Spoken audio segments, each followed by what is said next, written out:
Good morning, everybody. It is Jendai A. Stafford here.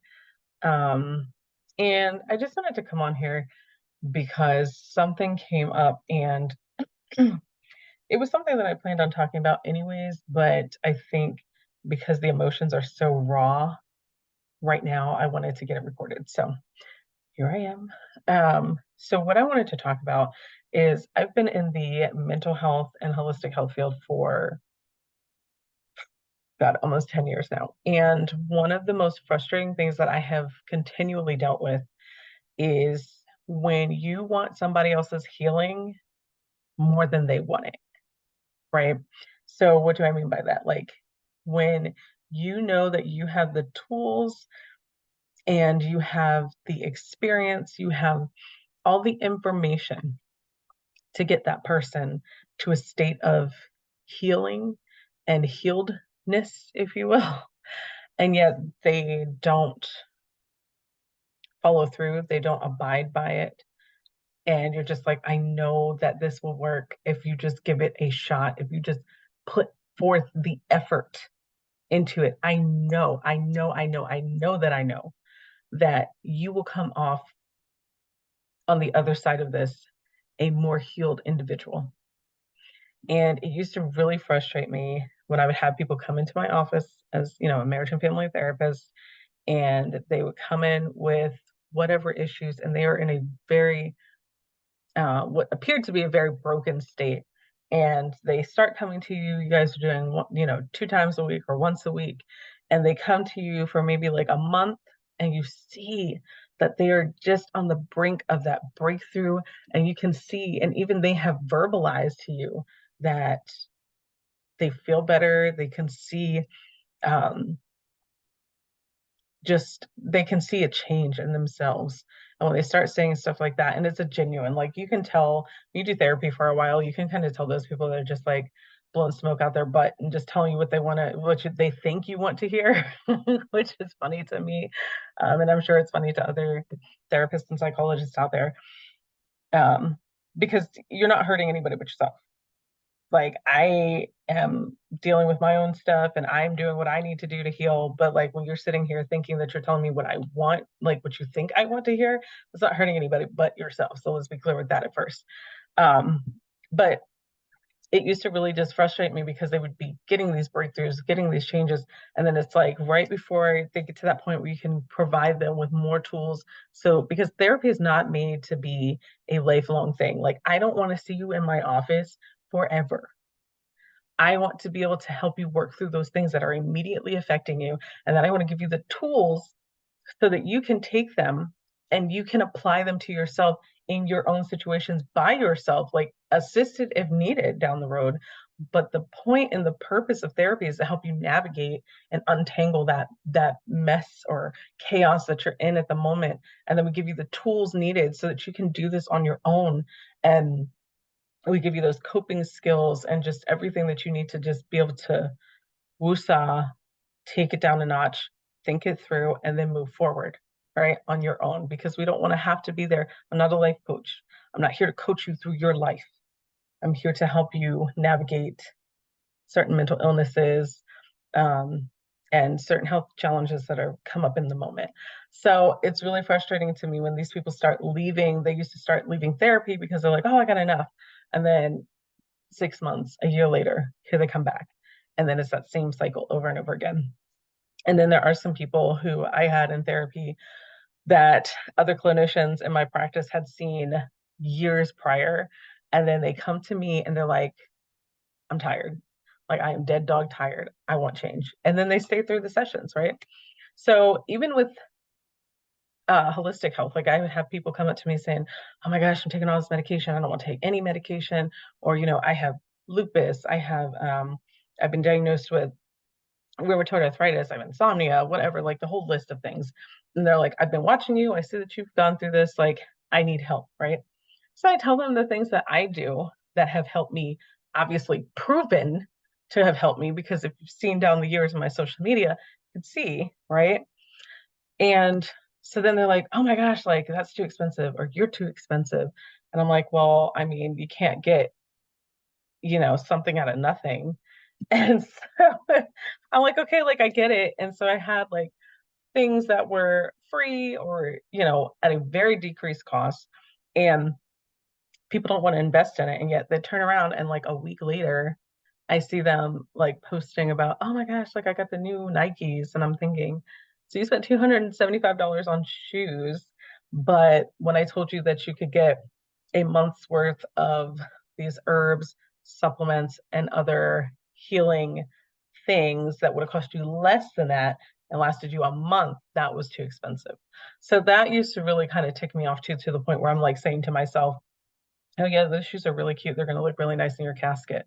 Right. Like I was getting really cold hearted with it. And I was like, Lord, please unharden my heart with this. Like people, they're going to do what they want to do. So then with a lot of prayer and, just seeking guidance from not just God, but, also people who I work with closely, like other medical doctors, other psychologists, other people in the holistic wellness space. It was just kind of like, share what you have and then let them take the information and dissect it however they want. When people are dead dog tired of going through the same repeated cycle, they will come to you ready for change. Right. And so I just want to share that to you. You don't have to be in the business of holistic health and wellness. You don't have to be in the business of mental health. You don't have to have a business of your own. You can be working with somebody, for somebody. You can be employed. It doesn't matter. You could be at home, being a homekeeper, right? A stay at home mom raising your children. This applies to any area where you are servicing people. You cannot want it more than they want it. Like you can, right? And I still do. I'm not going to say that I don't. There's still things that I deal with people, and I'm like, please, I just want you to listen and not be hard headed this time. But I don't let it bother me like it used to. I used to get, as you've heard, I used to get so frustrated to the point where I'm like, snarky comments. And I'm just like, I don't care if I hurt your feelings because it's the truth. And the Lord has worked with me on that. So I know I can't do that anymore.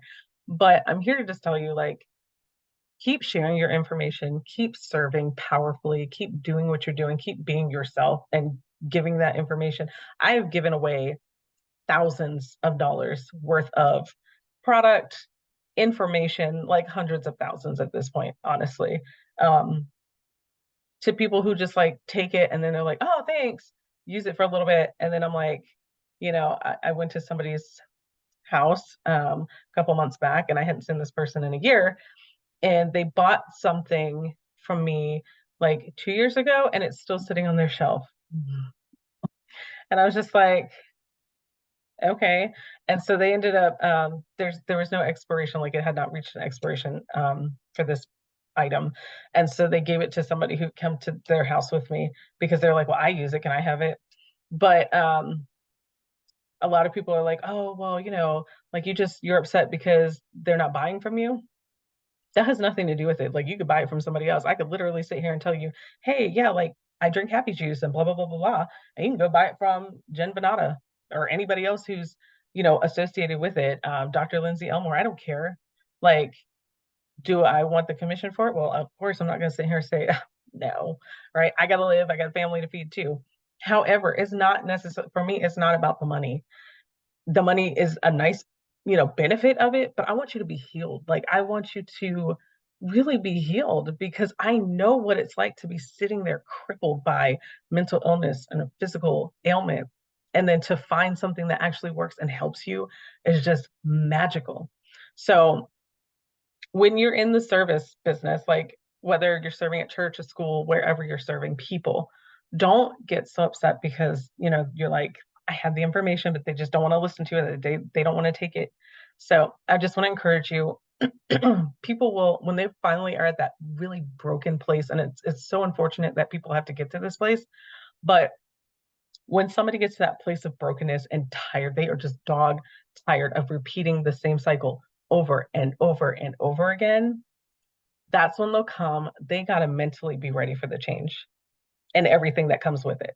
Right? Think about when you're trying to do a diet and you're trying to lose weight. You have to mentally prepare yourself for not necessarily just the workouts, but the eating changes that have to happen. Right? You had to mentally be prepared. You had to mentally be tired of looking at yourself squeezed into these clothing like a busted can of biscuits, and you got to be like, I have to make a change, right? It might not be that bad. You might just want to lose like 5 pounds, or maybe you want to gain 10 pounds of muscle. I don't know, but either way, like when people get dog tired of going through the same cycle and seeing themselves in that same place and they want real change, they'll come to you for change. Keep doing what you're doing. Keep serving people the way that you were called and purposed to serve them. Be happy and cheerful about it. Yes, it's upsetting when you see people and you're like, God, I know I have what you need, right? But it's okay. Keep doing what you're doing. If it is meant to be, they will come back around to you and then people will ask you, like, hey, what information do you have about this? I'm like, oh, this is what I do, and this is what I found successful with my clients. Or, this is what I've done with my kids. So try it out. It might work for you and your kids. That's the best that you can do, right? So still love on people, still encourage people, and still serve powerfully, still be you, still do the things that you are doing, but don't get upset if people start or they try to say something negative, just let it go, right? Take a book from Frozen, be like Elsa and let it go. All right. So that's the encouragement I have for you guys today. Um, I know it's not my typical, I guess, like, here's this information, but I really hope that it was helpful for somebody who's watching this. Like, if you could just walk away with one thing that you're like, you know what, that really helped me, then I did my job. Right. And if 20,000 people look at this and only one person was like, that was super helpful, then that was the whole point of me doing this video. So I hope that you guys are encouraged by that. Keep doing whatever it is that you're doing. Keep doing it powerfully. Keep doing it to the best of your ability. Keeping yourself with it, and don't worry when people are like, you know what, that's not for me, or they start and then stop. It's okay. It is okay. As long as you are doing everything you need to do for your body and your mind and your spirit to be healed and thriving, and your family are healed and thriving, then there's not much else you can do besides give people the information, right? That way they can make an educated, informed decision from there. So keep on serving, keep being your beautiful selves, and I will see you guys on the flip side. So bye.